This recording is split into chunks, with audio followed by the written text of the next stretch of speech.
Bapak-bapak yang dirahmati Allah Subhanahu wa taala, tema kita malam hari ini adalah ghuraba.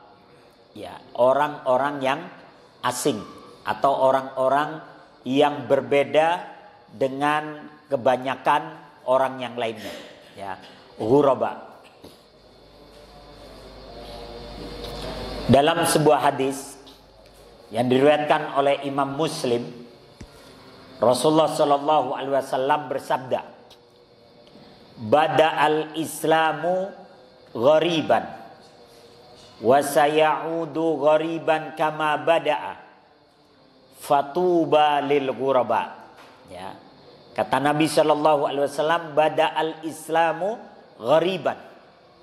Islam muncul dalam keadaan asing. Jadi kehadiran Islam pada masa itu dianggap aneh. Ya, karena ketika itu Quraisy, orang-orang kafir Quraisy, mereka memiliki 360 berhala.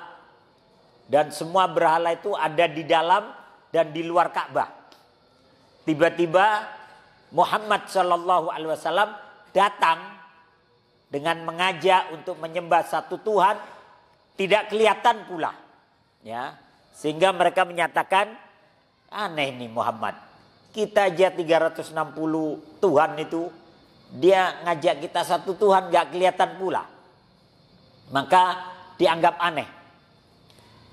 Dianggap aneh juga karena Islam itu kalian sama di hadapan Tuhan. Kalian sama di hadapan Allah. Mau yang kaya, mau yang miskin, di hadapan Allah sama. Itu dianggap aneh. Makanya mereka mengatakan, masa kami sama sama orang miskin? Masa kami sama dengan budak-budak kami? Ya, itu yang mereka menganggapnya asing. Maka kata Nabi, "Bada'al Islamu ghariban." Islam itu datang dalam keadaan asing. "Wa sayaudu ghariban kama bada'a." Dan nanti Islam itu kembali asing seperti saat kemunculannya. Jadi nanti di akhir zaman tuh orang yang berpegang teguh kepada Islam itu dianggap asing. Ya, orang yang berpegang teguh pada agamanya itu dianggap aneh. Kok kalian beda dengan kami? Kok kalian tidak seperti yang lainnya? Nah ini. Wa sayaudu ghariban kama bada'a. Dan Islam akan kembali asing seperti saat kemunculannya. Kemudian apa kata Nabi? Fatuba lil ghuraba. Maka beruntunglah orang-orang yang asing. Beruntunglah al-ghuraba. Beruntunglah orang-orang yang dianggap asing. Pengertian ghuraba.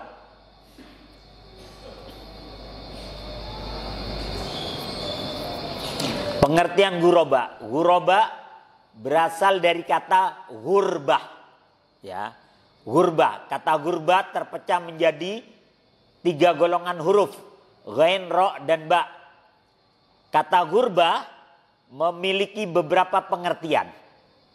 Jadi kata-kata ghurbah itu memiliki beberapa pengertian. Yang pertama, ghurbah itu bisa berarti an-nawa wal bu'du, kejauhan atau menjauh. Maka orang-orang yang asing, dia menjauhi itu.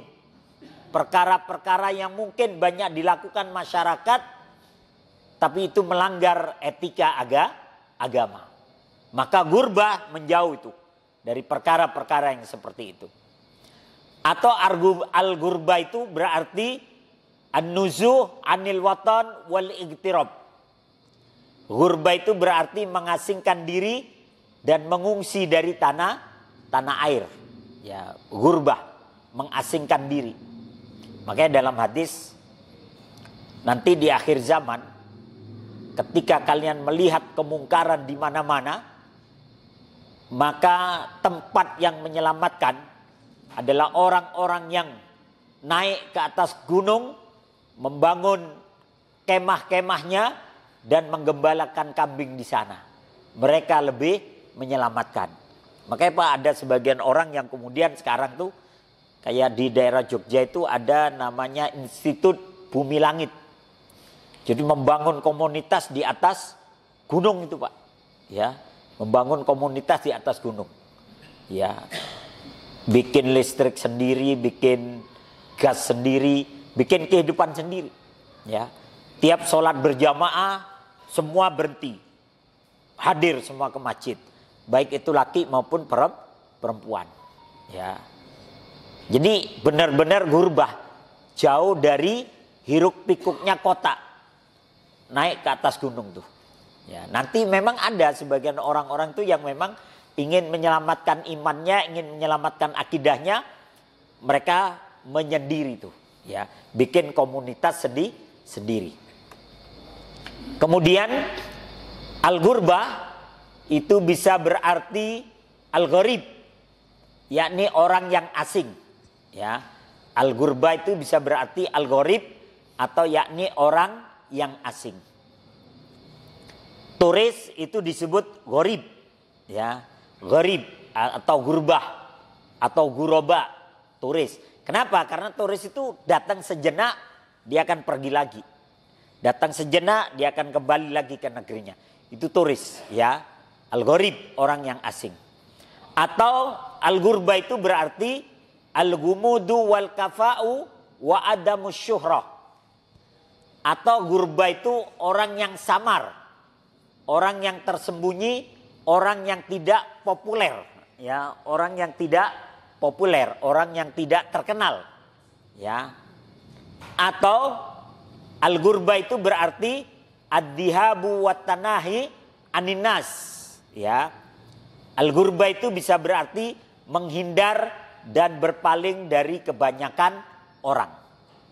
Nah, tapi yang dimaksud oleh Nabi adalah orang-orang yang berbeda dari orang kebanyakan. Kalau yang lain pada bermaksiat, dia sendiri taat. Nah, itulah gurbah, ya. Kalau yang lain mungkin melakukan kemungkaran, dia sendiri yang tegak di atas kebenaran, nah, itulah gurbah, ya. Nah, ada sebuah syair, ya, dari Ad-Dammam nih, ya, dari Nasyid Ad-Dammam, Al-Ghuraba judulnya, ya. ليس الغريب هو الذي بارك الديار وودع الأهل ولكن الغريب هو الذي يجد والناس من حوله يلعبون ويسحو والناس من حوله ينامون ويسلك درب الخير والناس في ظلالهم يتخبطون. Nah, di situ disebutkan laisal gharibu huwallazi faraqad diyari wa da'il an. Ya. Orang yang asing itu bukanlah orang yang meninggalkan negerinya. Tapi orang yang asing adalah orang yang bersungguh-sungguh di saat orang-orang yang lain itu bermalas-malasan. Jadi orang yang asing adalah orang yang dia bersungguh-sungguh di saat orang lain itu bermalas-malasan. Wa yashuwan nasu min haulihi yanamun. Orang yang asing itu adalah orang yang bangun di tengah malam di saat yang lain sedang tidur terlelap. Ya, orang yang asing itu adalah orang yang bangun tengah malam di saat yang lainnya sedang tidur terlelap. Wa yaslukud darbal khairi wan nasu fi dhalalihim yatakhabbatun. Orang yang asing itu adalah orang yang dia berjalan di atas kebenaran dan keadilan di saat orang-orang berdiri di atas kebatilan dan kesesatan. Jadi orang yang asing itu orang yang tetap tegak di atas kebenaran dan keadilan di saat orang yang lain tegak di atas kemungkaran dan di atas kebatilan. Maka itulah orang yang asing. Ya. Maka Rasulullah SAW menyatakan dalam hadis yang lain tentang ghuraba juga. Kata Nabi, innal islama bada'a ghariban wa sayaudu ghariban fatuba lil ghuraba. Kata Nabi, innal islama bada'a ghariban. Sesungguhnya Islam ini dulu datang dalam keadaan asing, dianggap aneh, dianggap beda. Wa sayaudu ghariban, dan nanti di akhir zaman dia akan kembali dianggap asing. Fatuba lil ghuraba, maka berbahagialah orang-orang yang asing. Qala qila wa manil ghuraba, maka ada sahabat yang bertanya, "Wamanil ghuraba?" Siapakah orang-orang yang asing itu wahai Rasulullah? Maka Rasulullah menyatakan, "An-nuzza minal qabail." Mereka adalah yang berbeda dari kebanyakan orang, ya. Mereka adalah orang yang menyempal atau berseberangan dari kaumnya. Ketika kaumnya tenggelam dan terjerumus pada kebatilan dan kesesatan, mereka justru berdiri untuk melawan atau berbeda. Itulah orang-orang yang asing. Nah, ketika ditanyakan, "Manil ghuraba ya Rasulullah?" Siapakah orang-orang yang asing itu wahai Rasulullah? Maka Rasulullah menjawab, "An-nuzza anin nas," atau "An-nuzza anil qaum." Mereka adalah orang-orang yang menyempal atau berseberangan dari kaumnya. Jadi dia tidak larut terhadap lingkungan. Ya, tidak kemudian ikut arus, tidak. Dia seperti ikan. Walaupun air di sekitarnya asin, dia tetap tidak menjadi asin. Ikan itu kan baru menjadi asin kalau sudah keluar dari laut, ya. Kalau sudah keluar dari laut dia baru bisa diasinkan. Tapi selama dia masih hidup ada di laut, maka dia tidak akan menjadi asin. Nah ini, mereka adalah orang-orang yang menyempal atau berseberangan dari kaumnya.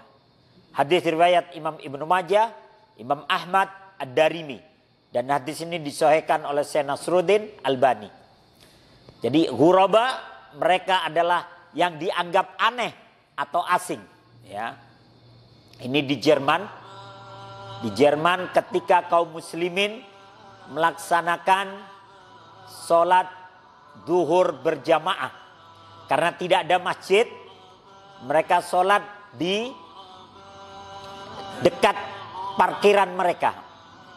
Maka dianggap aneh. Ya, orang lain pada makan siang, ini sholat. Ya, orang lain pada beraktivitas bekerja, ini malah sholat. Ya.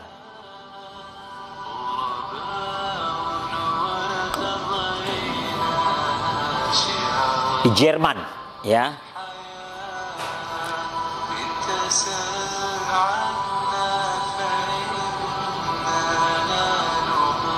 Kondisinya hujan lagi, ya. Tapi mereka masih tetap ibadah. Itu yang membuat mereka ini aneh nih. Orang kalau hujan biasanya bubar ibadahnya. Ini kagak, dia tetap sholat, ya. Dia tetap melaksanakan sholat. Nah ini, maka mereka dianggap asing, dianggap aneh, ya.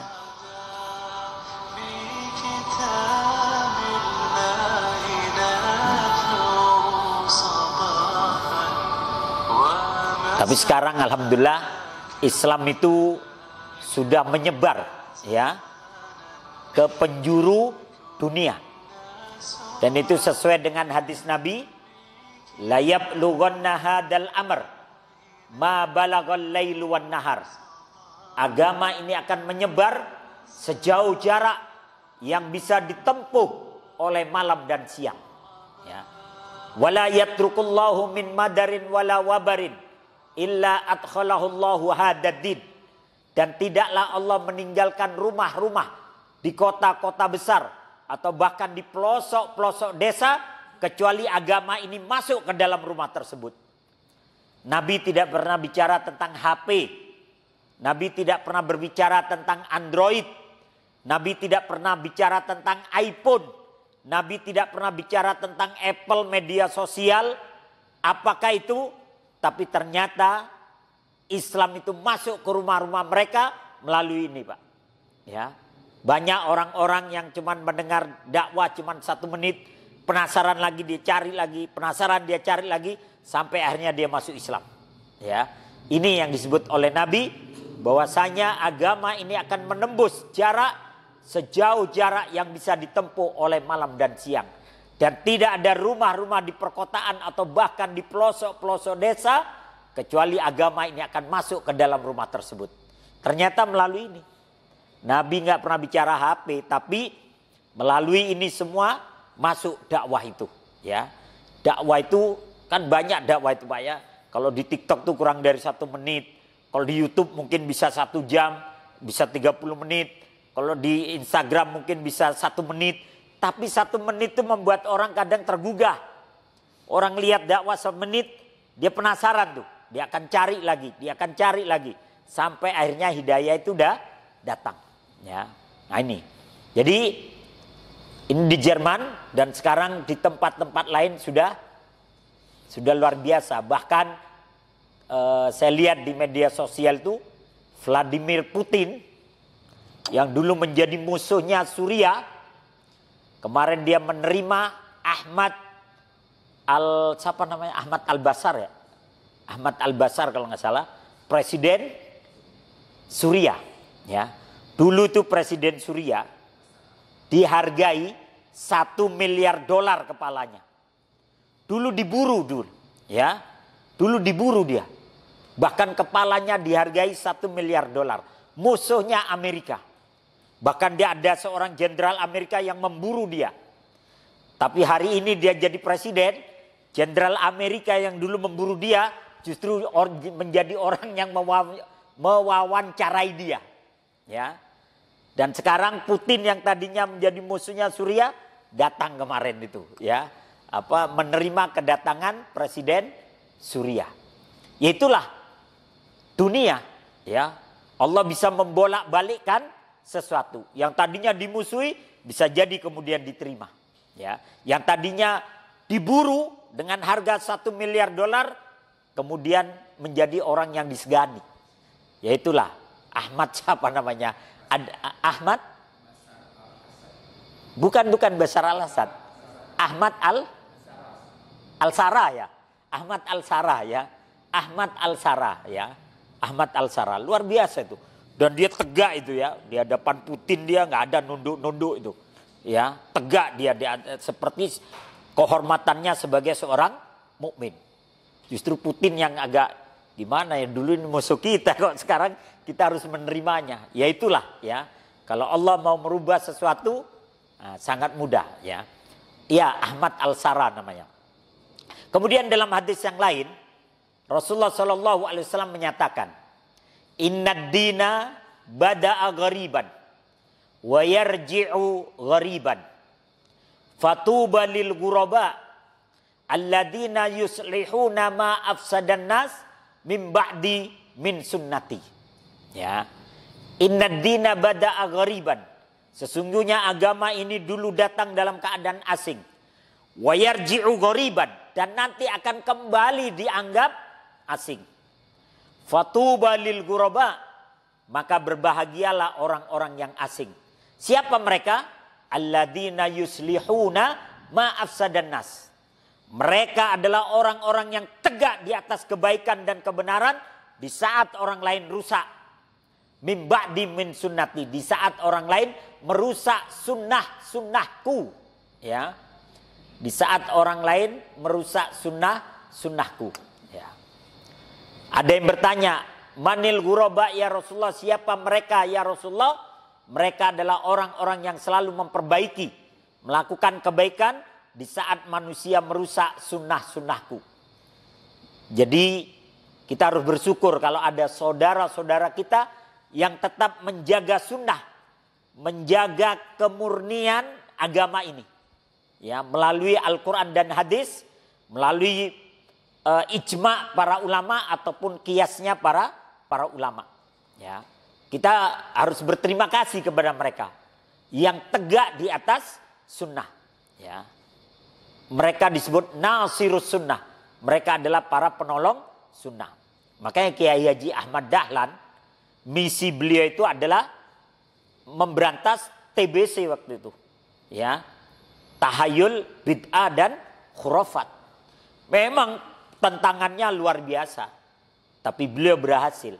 Setidaknya melalui pendidikan yang beliau canangkan tuh, ya, Muhammadiyah sudah memiliki ribuan universitas. Bahkan saya kalau membaca di ini, Muhammadiyah itu organisasi paling kaya sedunia katanya. Ya, Masya Allah itu. Ya. Dan tadi melalui pendidikan.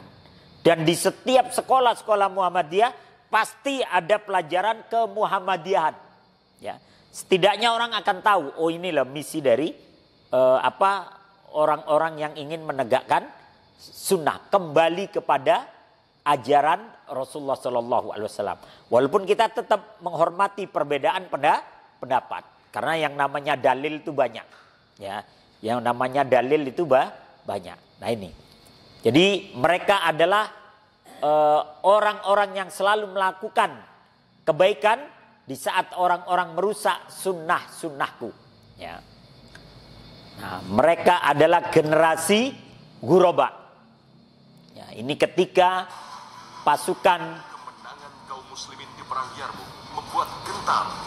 ini ketika pasukannya Umar bin Khattab di masa pemerintahannya di bawah kepemimpinan Khalid bin Walid dan Abu Ubaidah Ibnul Jarrah, ketika mereka menaklukkan wilayah-wilayah Suriah dari perang Yarmuk sampai menaklukkan wilayah Palestina, Baitul Maqdis dikembalikan kepada kaum muslimin. Ya. Ya, Palestina, Baitul Maqdis diserahkan kepada kaum muslimin.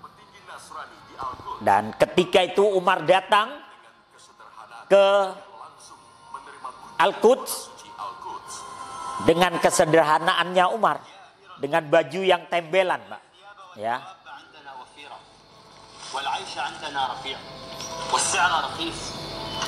Ketika itu Umar ditawarkan pakaian baru, kuda yang bagus, makanan yang enak. Tapi Umar menolak. Dia lebih senang dengan kesederhanaan yang telah dicontohkan oleh Rasulullah dan Abu Bakar. Ya.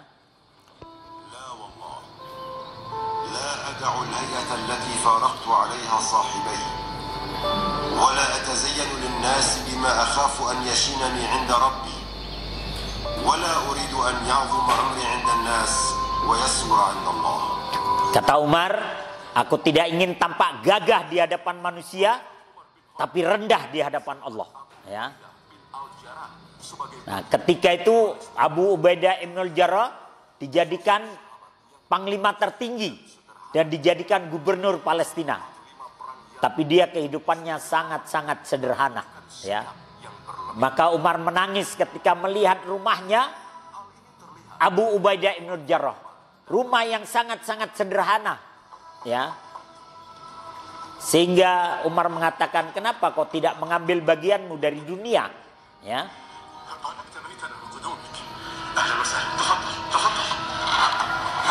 Tidak ada perabotan mewah, tidak ada pembantu. Padahal dia seorang gubernur, seorang panglima tertinggi yang menggantikan posisi Khalid bin Walid. Ya.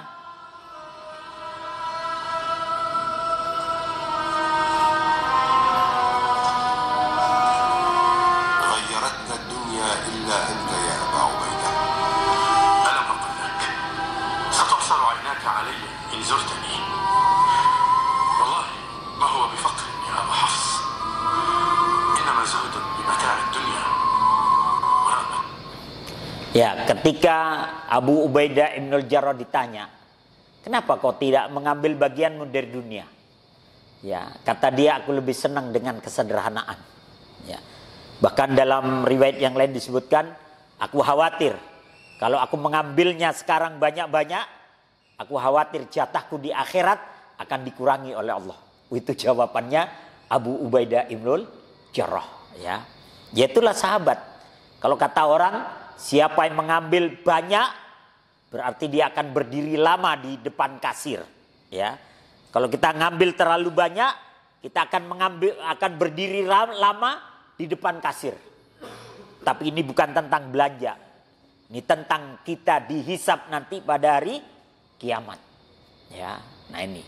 Jadi Umar kemudian memuji Abu Ubaidah Ibnul Jarrah dengan kata-katanya, Ghayyaratna dunya illa anta ya Aba Ubaidah. Dunia telah merubah banyak orang kecuali engkau wahai Abu Ubaidah. Jadi Abu Ubaidah ini panglima tertinggi, gubernur, orang nomor 1 di Palestina. Tapi dia tetap dalam kesederhanaannya. Ya, itulah Abu Ubaidah. Di saat dia harusnya mampu bermewah-mewah, tapi dia tidak melakukan itu. Dia bagikan gajinya, dia bagikan harta rampasan perangnya kepada orang-orang yang tidak mampu bahkan kepada prajurit-prajuritnya yang masih kekurangan dia bagikan itu. Itulah Abu Ubaidah Ibnul Jarrah. Ya. Mereka adalah generasi ghuraba, generasi yang dianggap aneh oleh orang-orang Romawi. Mereka harusnya bisa bermewah-mewah. Ini Romawi, ya. Ketika itu memang Palestina atau negeri Syam tuh dulunya menjadi jajahan Konstantinopel. Makmur di situ, apa aja udah maju gitu. Makanya mereka heran. Di saat orang-orang Romawi dengan pakaian sutranya, dengan makanan yang mewahnya, kuda yang indah dan sebagainya, Umar dan Abu Ubaidah Ibn Jarrah memilih kesederhanaan. Aneh ini. Ya dianggap aneh. Karena pemimpin tuh seharusnya bisa bermewah-mewah, mereka malah sederhana. Ya. Nah inilah, ya, mereka adalah generasi ghuraba. Bahkan Umar mengatakan, aku tidak akan meninggalkan kesederhanaan yang telah dicontohkan oleh dua sahabatku, yakni Rasulullah dan Abu Bakar. Aku tidak ingin tampak gagah di hadapan manusia, tapi hina di hadapan Allah. Biarkan aku seperti ini. Tembelan Pak bajunya Umar Pak. Tembelannya itu juga dia jahit sendiri. Ya itulah ya Umar bin Khattab. Nah, kemudian dalam hadis yang lain Rasulullah Shallallahu Alaihi Wasallam menyatakan, Tuba lil ghuraba. Faqila manil ghuraba ya Rasulullah? Qala unasun salihun fi unasin sawin kathirin mayyasihim aksaru mimman yuti'uhum. Kata Nabi, tuba lil ghuraba. Tuba lil ghuraba, kata Nabi. Berbahagialah orang-orang yang asing. Berbahagialah orang-orang yang asing. Maka ada sahabat yang bertanya, manil ghuraba ya Rasulullah? Siapakah orang-orang yang asing itu wahai Rasulullah? Maka Rasulullah menjawab, unasun salihun. Orang-orang yang asing itu adalah orang-orang yang soleh, yang berada di antara orang-orang jahat, yang jumlahnya banyak sekali. Yang menentang mereka lebih banyak dibandingkan yang mengikutinya. Ya. Jadi orang yang tegak di atas kebenaran, orang yang tegak di atas keadilan, orang yang tegak di atas agamanya, itu seringkali dimusuhi atau dipandang sebelah mata.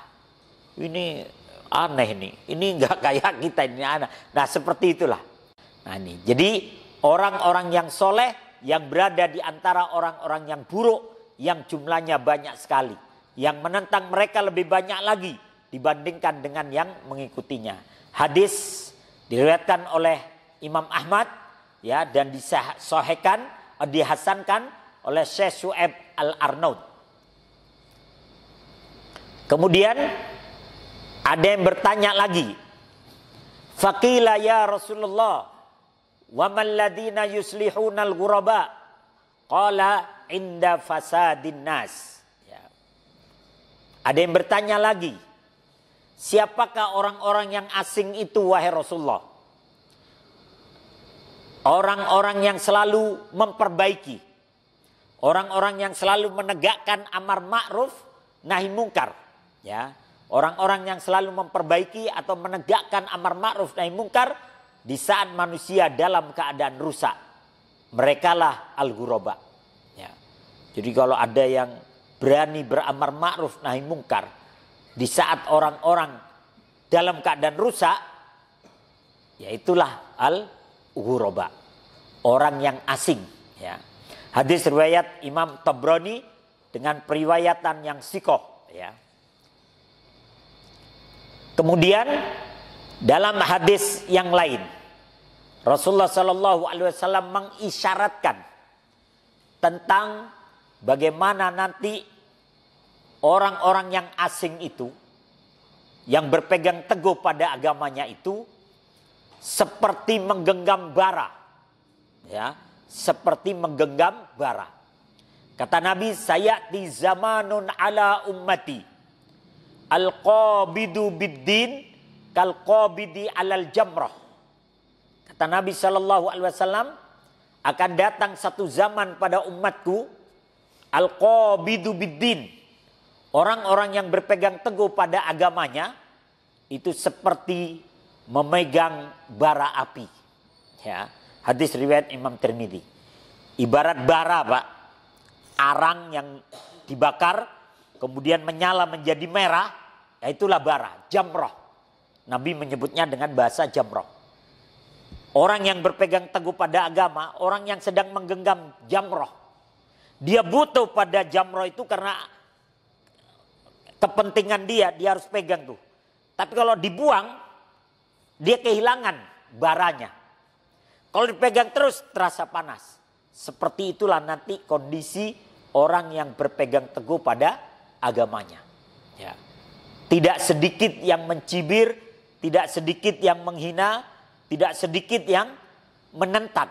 Ya. Tapi ya seperti itulah kondisinya. Ya. Maka berbahagialah kita kalau masih mau datang ke majelis taklim, masih mau sholat berjamaah, masih mau beramar ma'ruf nahi mungkar, masih mau mengingatkan ini, mengingatkan itu. Yaitulah al-ghuraba. Memang kadang tidak mudah. Kadang kita ngingetin orang, diginiin kita. Ente kalau mau ceramah di masjid, jangan di sini. Begitu kadang, Pak, ya. Kita ngingetin nih, ya, supaya mereka tidak main judi, supaya mereka tidak melakukan ini itu, ya. Ya berat, ya. Contoh aja lah yang sekarang lagi viral tuh.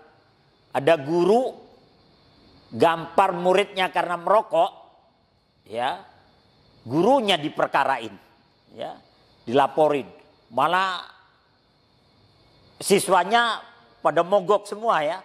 Bayangkan kebatilan dibela gitu. Padahal itu ada apa? Ada aturan undang-undangnya bahwa sekolah itu harus bersih dari rokok. Ya. Tapi ya seperti itulah. Ternyata rokok itu tidak cuma membahayakan jantung kita, Pak, tapi membahayakan guru-guru kita juga, ya. Tidak hanya membahayakan kesehatan kita, tapi juga kepada guru-guru kita.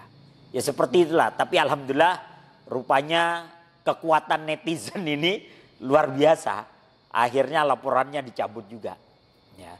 Tapi memang benar kesalahan dibela, ya. Kesalahan dibela satu sekolah gitu. Muridnya sepakat tuh. Apa maunya, ya? Padahal memang tujuan kita adalah mendidik. Padahal pintu gerbangnya narkoba rokok.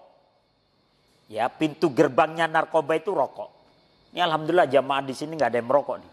Di sini nih, alhamdulillah nggak ada yang ngerokok. Berarti bagus ya, jamaahnya bagus. Di sini nggak ada yang ngerokok. Nggak tahu deh kalau keluar sebentar ya.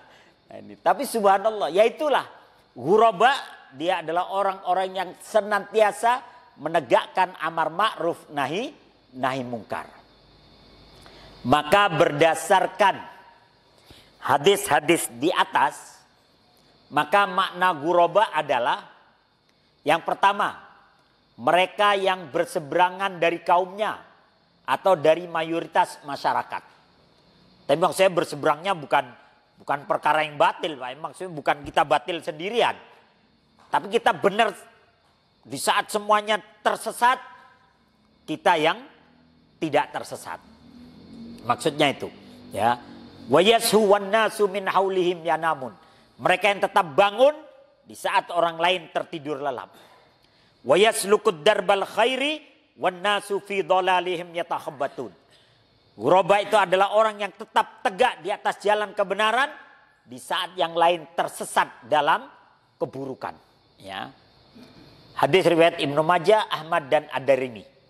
Kemudian yang kedua, berdasarkan hadis-hadis di atas, ghuraba itu orang yang asing itu adalah orang-orang yang selalu melakukan perbaikan di saat manusia merusak sunnah Rasulullah.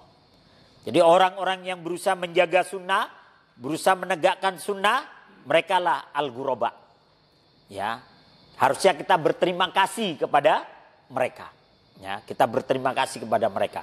Jadi siapapun yang berusaha menegakkan sunnah, organisasinya apa, manhajnya apa, selama itu dia menjaga sunnah Nabi, maka mereka adalah kategorinya adalah ghuraba. Ya. Kemudian berikutnya, berdasarkan hadis-hadis di atas, ghuraba adalah orang yang soleh yang berada di antara orang-orang yang buruk, yang jumlahnya banyak sekali. Dan yang menentang mereka lebih banyak dibandingkan yang mengikutinya. Ya. Jadi ya seperti itulah. Hadis diriwayatkan oleh Imam Ahmad. Terkadang dalam satu wilayah misalnya, semuanya sudah buruk semua. Tapi ada yang berani menentang walaupun dia sendirian misalnya. Walaupun berat perjuangannya. Ya, bahkan Nabi itu sampai diusir dari Mekah, Pak. Karena Nabi mengajak pada tauhid untuk meninggalkan berhala-berhala mereka. Tapi mereka keberatan. Nabi memilih untuk hijrah, ya. Tapi kembali lagi menaklukkan Mekah tanpa pertumpahan darah, ya. Nah, seperti itu. Kadang kita berada di satu komunitas di mana kita ya harus bertahan, tidak boleh mengikuti arus mereka. Kemudian yang keempat, berdasarkan hadis-hadis di atas, orang-orang yang selalu memperbaiki.